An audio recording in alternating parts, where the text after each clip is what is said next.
Excellencies, distinguished delegates, ladies and gentlemen, it is my honor to address this important gathering in my capacity as President of the Economic and Social Council, and in accordance with Resolution 37/25 and subsequent resolutions of the Human Rights Council that have called for a more integrated approach to the implementation of the 2030 Agenda for Sustainable Development for the full realization of human rights. I will use this opportunity to briefly highlight the role of ECOSOC in focusing holistically on the means of implementation, including by integrating human rights into the international financial architecture reforms as a cornerstone for realizing the 2030 Agenda for Sustainable Development and a human rights economy. The political declaration of the 2023 SDG Summit sent a strong political signal about the urgency of reforming the international financial architecture. The Economic and Social Council, including its various forums and segments, can help to translate the summit's commitments into focused policy guidance and practical actions. As President of the Council, I aim to make the most of these opportunities. ECOSOC, through its Forum on Financing for Development and the Development Cooperation Process, stands ready to advance the respect for human rights in the international financial architecture as we embark on the preparations of the 4th International Conference on Financing for Development in 2025. Member states will in 2024 be gearing up for the Summit of the Future, which is expected to address a broad set of governance reforms, including to the international financial architecture. We need to take steps, both individually and through international cooperation, to bridge the great finance divide through equality and no discrimination, prioritizing the most marginalized and committing to leaving no one behind.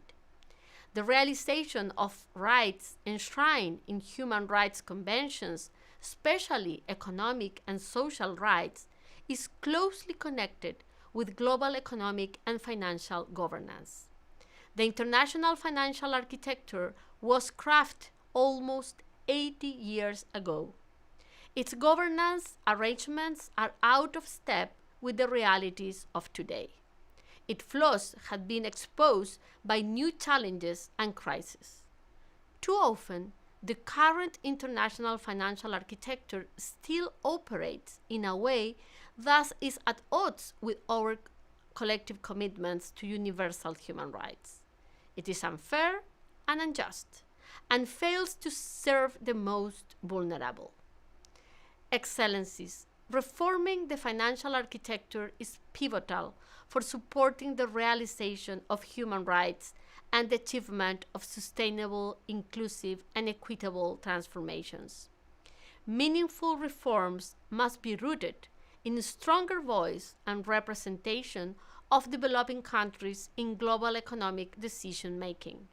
This will help foster more inclusive, effective, credible, accountable, and legitimate institutions.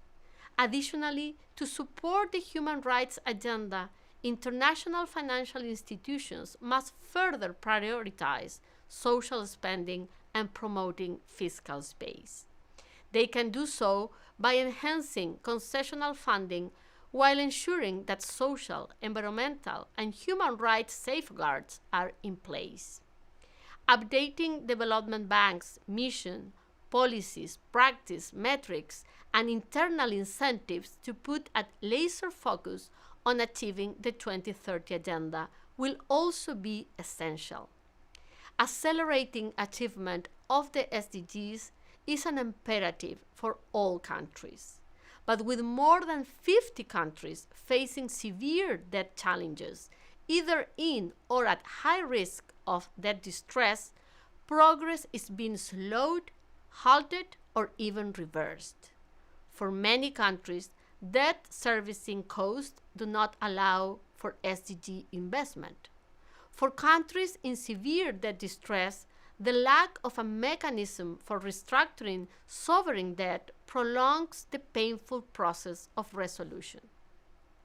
Effectively mobilizing domestic revenue is key for funding the human right of universal access to essential services. However, developing countries are often sidelined in international tax norm setting. They face obstacles on issues like tax-related illicit financial flows and taxation of income from cross-border services.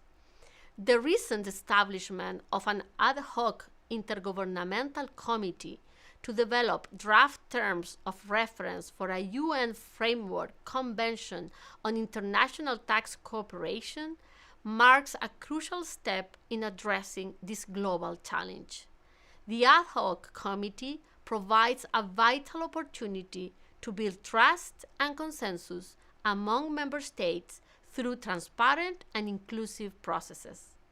By fostering a space where diverse voices are heard and valued, it can help pave the way for an inclusive, fair, and effective international tax system that not only supports but also helps to prioritize the fulfillment of human rights. In his report, Our Common Agenda, the Secretary General proposed a biennial summit of ECOSOC, the international financial institutions, and the G20 to discuss high-level economic priorities and the contributions of different actors. This initiative merits further consideration. I would like to conclude this brief opening statement by thanking the Human Rights Council for its involvement in the work of ECOSOC. I welcome our continued collaboration this year as we prepare for the Financing for Development Forum and the High-Level Political Forum on Sustainable Development. Let us strive to strengthen efforts to integrate our shared objectives in our work across the spectrum of sustainable development. Thank you for your kind attention, and I wish you success during the important deliberations taking place today.